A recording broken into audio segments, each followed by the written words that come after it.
My name is Sylvia. I am 28 years old and have a creative job at a gaming company in New York. On the surface, it seems like I'm living a trouble-free life, but in reality, my family situation is quite complicated. A year ago, the company my father worked for unexpectedly went bankrupt, so I stopped living alone and started living in my hometown with my parents and my sister Frida. Our household needs my income to maintain itself. Sylvia.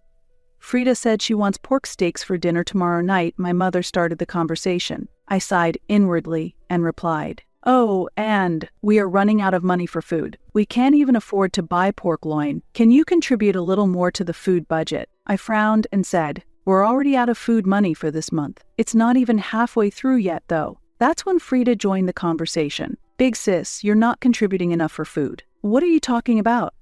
I'm already contributing $3,000, so it should be more than enough." Frida snorted and said, "Big sis, prices have gone up, and $3,000 just isn't enough for a family of 4 anymore." I couldn't contain my anger and retorted, "Just $3,000. If you have a complaint, why don't you work and earn some food money yourself? It's hard to find a job, so I feel sorry for Frida," my mother said, taking my sister's side. I thought bitterly to myself, my sister uses job hunting as an excuse, but in reality she's unemployed and squandering her days away. Moreover, the living expenses I provide are being given to my sister as pocket money by my mother. Stop it already.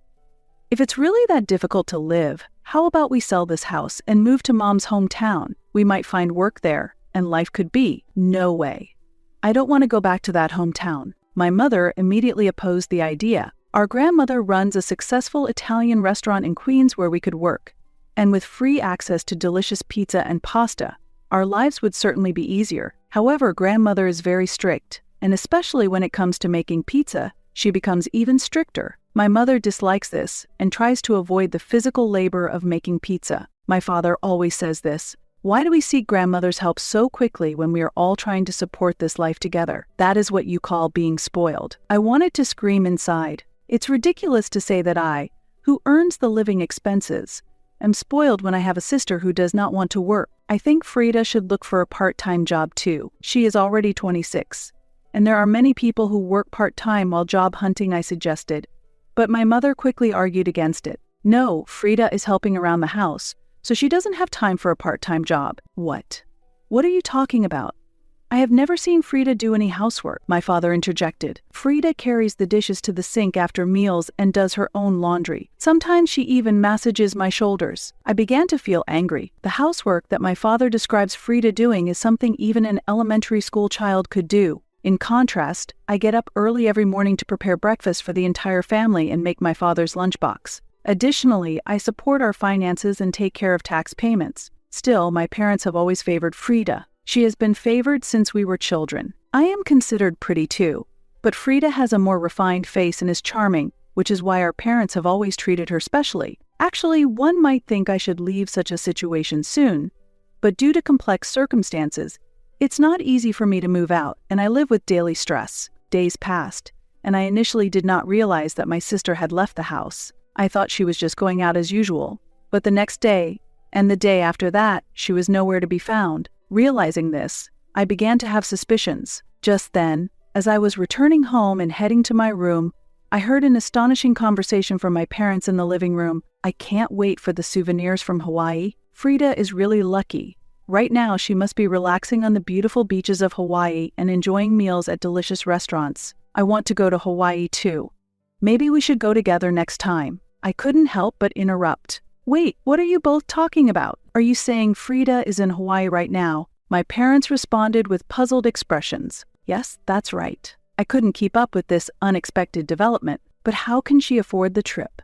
She doesn't have any money. I've even been holding back on going shopping or to the arcade. Actually, she won it in a sweepstakes. Frida has always been lucky with these things. She had won a trip through a sweepstakes. I had no idea that had happened. Surprised, I decided to accept that explanation for the time being. The next day, while I was at work, I got an unexpected call from a credit card company I don't usually use. They informed me that there had been high charges recorded over the past 3 days. I had no memory of making such transactions. Nervous, I asked about the amount, and the customer support said, $10,000 has been spent over 3 days. I immediately guessed who the culprit was. It had to be my sister, enjoying her vacation in Hawaii. Though she had won the hotel stay and flight tickets, she needed her own funds for souvenirs and other expenses. Determined to uncover the truth, I contacted my sister. "Frida, what are you doing? Explain yourself." "Oh, I'm surprised you called, sis. I thought you were expecting souvenirs." "Cut the jokes. You've been using my credit card without permission, haven't you? Did you notice?"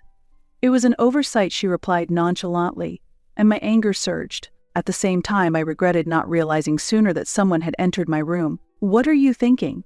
Using someone else's credit card fraudulently is a crime. It might be a problem if it were someone else's, but it's different among family members. Sylvia, you really should study more. How could you spend $10,000 in 3 days? It's impossible to spend such a large amount of money in such a short time. On this free trip to Hawaii, excluding the airfare and accommodation, I had to pay for all tourist activities, shopping and dining. I added luxury restaurants, shopping for branded goods, and transportation. Before I knew it, the expenses had exceeded $10,000. Exceeding $10,000 is inexcusable. What were you thinking? Why are you so angry?"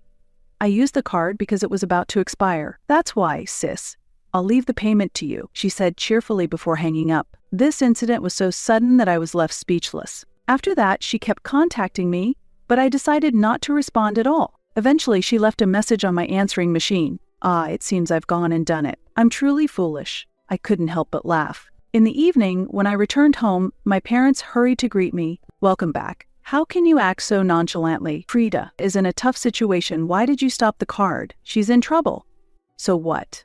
My card was misused, so of course I stopped it," I replied. "The moment I received a call from the card company and noticed transactions I did not recognize, I immediately stopped the card. As a result, my sister, who was unaware and tried to use the card, panicked and vented her anger at me. Since I consistently avoided responding, it seems she eventually sought help from our parents. Your sister is in trouble abroad, and you're not going to do anything. Are you still saying that?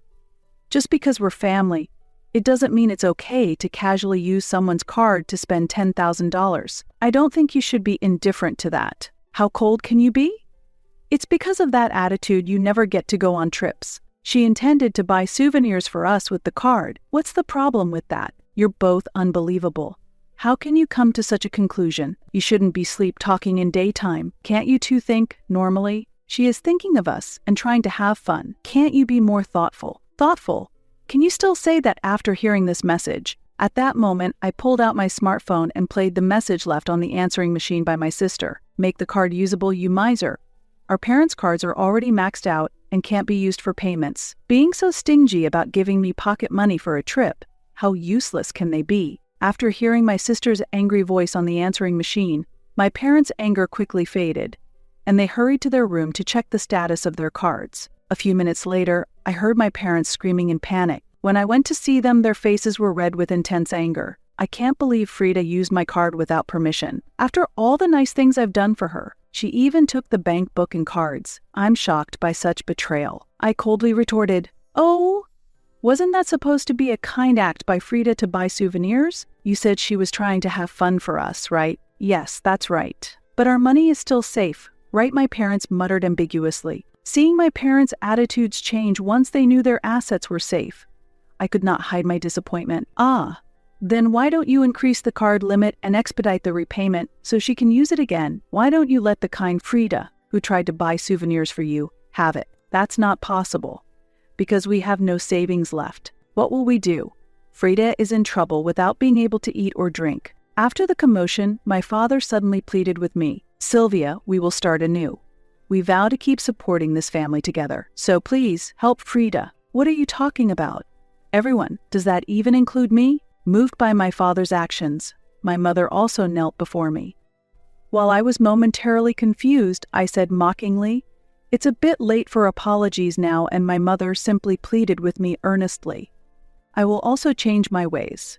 I swear to do my best to support everyone as well. From now on, I will do no wrong to you or to her." Despite the presence of my parents, laughter escaped me as I pondered deeply on how to respond. Later, while my parents went to check their room, I took out a credit card I had secretly found that still had a valid expiration date and had not been used at all. "Why don't you give this card to Frida and enjoy a family trip as well?" I suggested. My parents were thrilled with my words and they immediately contacted my sister. They hurriedly prepared for the trip while I reserved their flights to Hawaii online. After watching the whole scene with a smile, I dialed a specific number. 3 days later, when my sister returned from Hawaii with our parents, Frida said, "Big sis, thank you for letting us enjoy Hawaii. Oh, it's rare for you to come to pick us up. Are you expecting souvenirs?" Unfortunately, I didn't buy anything. It seemed they had thoroughly enjoyed their trip to Hawaii and had forgotten their gratitude to me just 3 days ago. After confirming this, I was ready to execute the plan I had been preparing and could hardly contain my excitement. "It seems like you had a lot of fun. Was that the last big moment of your life?" "What do you mean by last?" "Actually, I've decided to sell the house on a whim. I've already shipped the belongings to the new place and arranged for someone to pick us up." As I said this, my parents and sister were shocked and noticed the for sale sign posted on the entrance of our family home. "What is this? What does it mean? Did you really sell the house? What's going on?"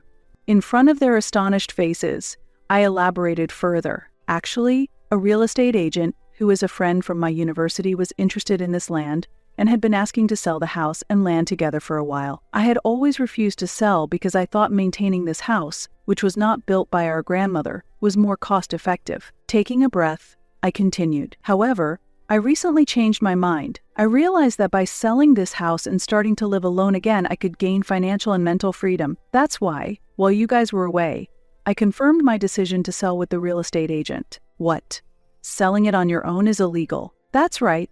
This house belongs to Dad. There's no way you could do anything about it." My parents protested vehemently, but I responded calmly. "Oh, you seem quite energetic about it. But what would you think if you knew that the house and land are actually registered in my name?" "What?" "Dad, do you remember when you came to me because you couldn't pay the taxes, and I agreed to help on the condition that we change the registration to my name?" "Ah, that's right." I continued the story. "I didn't leave this house because it was registered in my name. I was looking for a way to get you out of the house and sell it. It was difficult to find an opportunity because you were always home. However, the chance to sell finally came when I sent you to Hawaii. As planned, everyone was out of the house, and I could finally sell the house and the land." "Ah. Oh, as I mentioned earlier, the luggage has already been sent to the new house, so don't worry. And the pickup should be arriving soon." "Pickup?" "Yes, Grandma is eagerly waiting for everyone. She can't wait." "Hey, Grandma, you mean Mom?" "Correct. After talking to her, she agreed to take everyone in to knock some sense into you. She told me to send the luggage.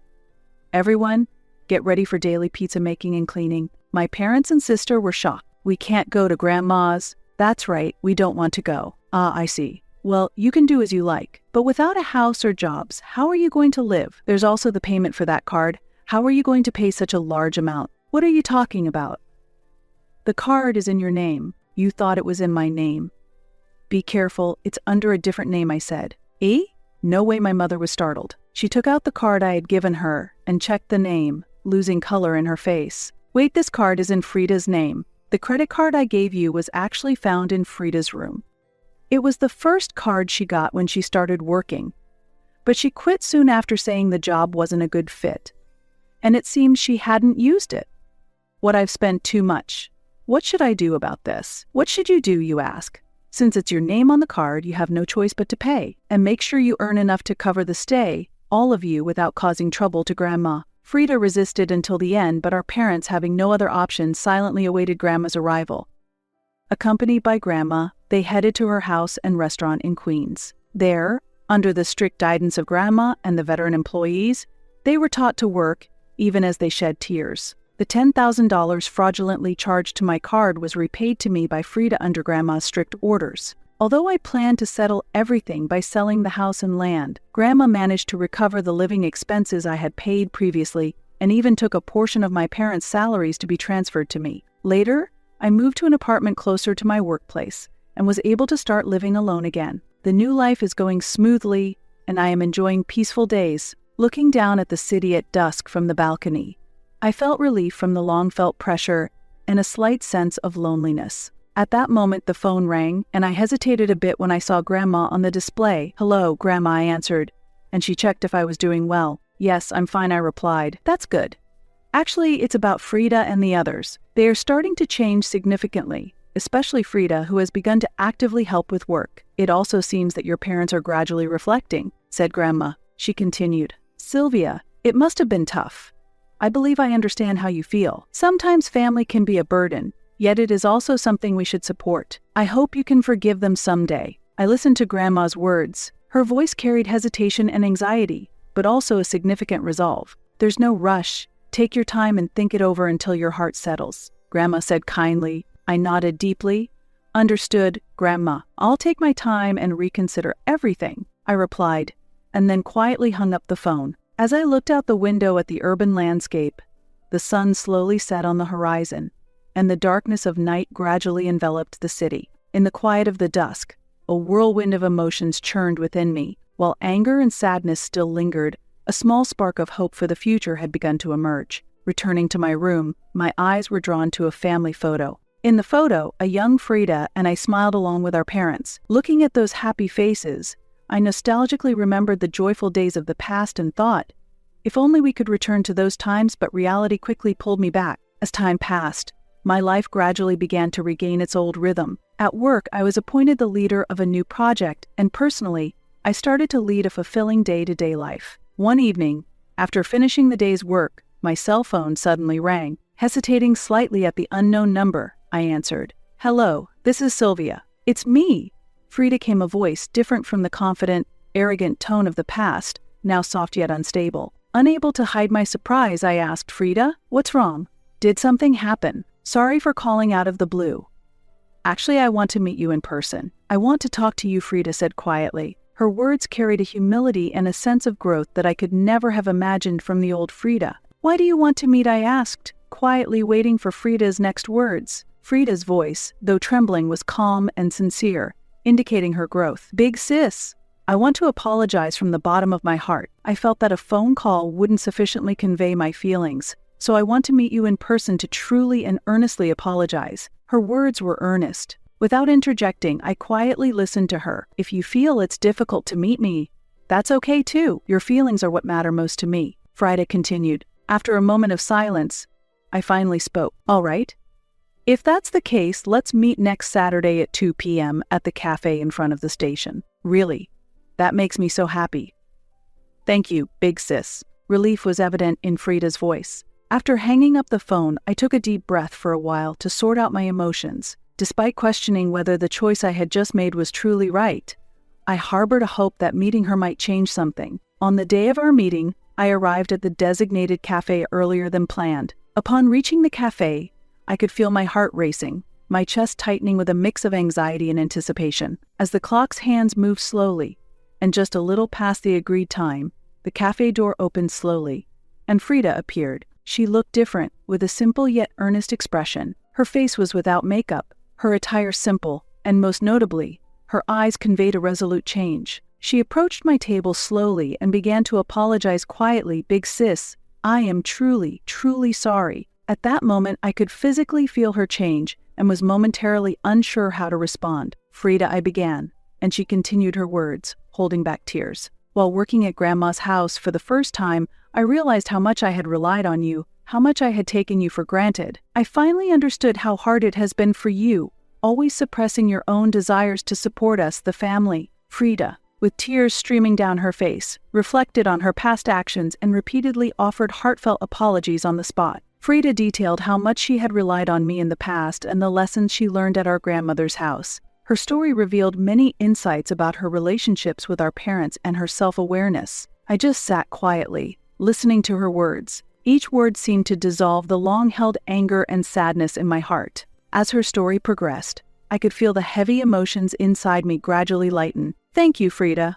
I've fully taken your feelings to heart, I said. Afterward, we talked about various topics for several hours. We had an open dialogue about recent events in our lives and the challenges we were facing. This time became a valuable step in rebuilding our relationship. As we parted, Frida handed me an envelope with gratitude. The envelope contained money she had earned by working hard at our grandmother's house. This is just the beginning, but I will do everything I can, Frida said. As I received the envelope, I felt her growth internally and my heart warmed. Months later, I visited my grandmother's house again and met my parents there once more. I was able to receive sincere apologies from them directly and could tell that they had grown, just like Frida. That night, we were able to share a meal together as a family for the first time in a long while, and I truly felt the warmth of family again. I might not be able to forgive everything immediately, but seeing my family's efforts to move forward step by step gave me hope for the future. Before heading home, my grandmother gave me some profound words. "Sylvia, you have certainly become strong, but as important as that strength is the kindness you continue to hold. Remember, that is the most important thing," she said. Hugged by my grandmother, I couldn't hold back my emotions and shed tears. I thought this might be the beginning of a new relationship with my family, and I felt the weight on my heart